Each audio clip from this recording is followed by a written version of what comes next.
তুমি এখনো এখানে দাঁড়িয়ে দাঁড়িয়ে ইফতারি খাচ্ছ? তোমাকে না বললাম তোমার শ্বশুর ইফতারিতে কিছু খায়নি, তাকে ভাত খেতে দিতে? সেটা না দিয়ে তুমি এখানে দাঁড়িয়ে দাঁড়িয়ে গিলতেছো কেন? আম্মা, আজান দিছে আরো 20 মিনিট আগে, আমি এখন ইফতারিতে কিছু খাইতে পারিনি, তাই এখানে দাঁড়িয়ে খাচ্ছিলাম। আমি তরকারি গরম করতেছি, হয়ে গেলে আমি খেতে দিচ্ছি। খাবারটা রেখে তাড়াতাড়ি খেতে দাও, কোনো কিছু বললে তো সময়টা সময় করতে পারো না। কি হলো বৌমা, তুমি কোথায় যাচ্ছ? আমা, সারাটা দিন রোজা ছিলাম তো, বাড়ির সব কাজ শেষ করে এখন একটু রুমে যাচ্ছি, খুব ক্লান্ত লাগতেছে। রোজা তো আমরাও ছিলাম, তুমি যে রুমে যাচ্ছ, সিয়ারিতে খাবার ব্যবস্থাটা করবে কে? আমা, মাছ মাংস সবকিছু তো রান্না করা আছে, আর কি ব্যবস্থা করবো নাকি? এগুলো সিয়ারিতে খাবো না, সিয়ারির জন্য আলাদা করে এখনই রান্না বসাও। আর সিয়ারের 1 ঘন্টা আগে উঠে খাবার দাবার গরম করে রেডি করে তারপর আমাদের ডাকবা।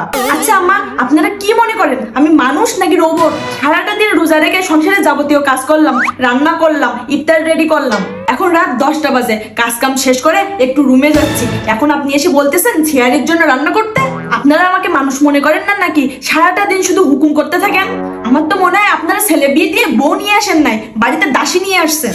তুমি যদি নিজেকে দাসী মনে করো তাহলে তুমি দাসী, আর তুমি যে সব কাজ করো ওই রকম কাজ অন্য বাড়ির সব বউরাই করে। তোমার বাপ মা কি মেয়ে বিয়ে দিচ্ছে শ্বশুর বাড়িতে আরাম করার জন্য?